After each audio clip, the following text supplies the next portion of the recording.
ఏది సక్రమంగా జరగడం లేదు. బాబు అహ్మద్పై ప్రభుత్వ ఉద్యోగుల సంఘం వెంటనే 2 నెలల్లో పరిష్కరించిన కేంద్ర సిబ్బంది శిక్షణ వ్యవహారాల మంత్రిత్వ శాఖ హైకోర్టు ఆదేశం. బాబు అహ్మద్ శాఖాధిపతిగా ఉన్న వాణిజ్య పన్నుల శాఖలో ఏది సక్రమంగా జరగడం లేదని హైకోర్టు తేల్చి చెప్పింది. తమ ముందున్న ఆధారాలు పరిశీలిస్తే విషయం స్పష్టమవుతోందని పేర్కొంది.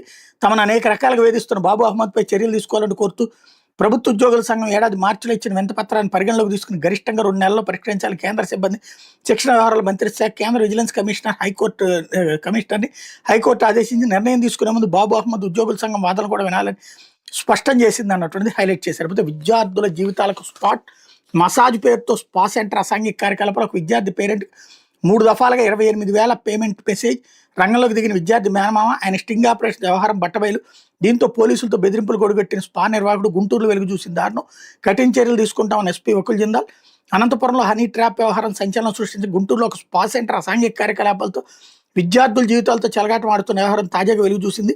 బాధితులు సాక్షికి తెలిపిన వివరాల ప్రకారం గుంటూరు జిల్లాలోని ఒక యూనివర్సిటీలో బీటెక్ 3వ సంవత్సరం చదువుతున్న విద్యార్థి హాస్టల్ ఫీజు కోసం తల్లిదండ్రుల నుంచి 28,000 నగదు తీసుకున్నాడు. అయితే ఆ విద్యార్థి ఫోన్తో పేమెంట్ సంబంధిత కనెక్షన్ ఉన్న అతని తల్లి ఫోన్కి ఈ నెల 24న 3 మెసేజ్లు వచ్చాయి. ఒక స్పా సెంటర్లో 3 దఫాల్లో 28,000 చెల్లించినట్టు సూచిస్తున్నారు.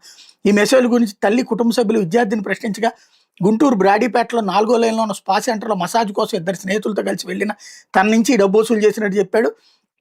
దీంతో వ్యవహారం గుట్టురట్టు చేయడానికి విద్యార్థి మేనమామ విశ్రాంత ఆర్మీ జవాన్ రంగంలోకి దిగి స్టింగ్ ఆపరేషన్కి శ్రీకారం చుట్టారు.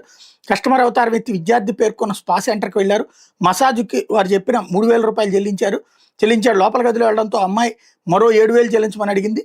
జవాన్ చెల్లించగానే ఆ యువత తన శరీరం మీద ఉన్న దుస్తులు తీయడం ప్రారంభించింది. దీంతో బయటకు వచ్చిన జవాన్ ఇక్కడ జరుగుతుంది ఏంటో రిసెప్షన్లో ఉన్న స్పా సెంటర్ నిర్వాహకుడిని ప్రశ్నించాడు. దీంతో తప్పైపోయింది క్షమించమని నిర్వాహకుడు వేడుకున్నాడు. ఈ సందర్భంలో జవాన్ స్పా సెంటర్ ఉచ్చులోకి దిగిన 3 విద్యార్థుల సంగతి ప్రస్తావించారు. దీంతో తప్పైందంటే సమీపంలో ఉన్న బస్టాండ్ వద్ద వేచి ఉండాలని తాము తీసుకున్న డబ్బు అంతా తిరిగి ఇచ్చేస్తానని నిర్వాహకుడు చెప్పాడు. దీంతో కారులో బయలుదేరి వెళ్తున్న ఆర్మీ జవాన్ 2 పోలీసులు స్పా సెంటర్ నిర్వాహకుడు వెంబడిస్తూ వచ్చారు. స్పా సెంటర్ నిర్వాహకుడు ఫోన్ నుంచి జవాన్కి వీడియో కాల్ చేసి మేము సైబర్ పోలీసులు బ్రాడీపేటలో స్పా సెంటర్లో వీడియోలు తీశారు, యువత మీ మీద ఫిర్యాదు చేసింది, ఫిర్యాదును అరండల్పేటకు పంపుతున్నా అక్కడికి వెళ్ళండి అని చెప్పారు. దీనికి స్పందించిన జవాన్ అరండల్పేట సిఐ అనుమతితో తాము ఈ పని చేస్తున్నట్టు స్పా నిర్వాహకుడు చెప్తున్నాడు. అట్లాంటప్పుడు అరండల్పేట వెళ్ళేది లేదు, దీని మీద ఎస్పీకి ఫిర్యాదు చేస్తామని సమాధానం చెప్పారు.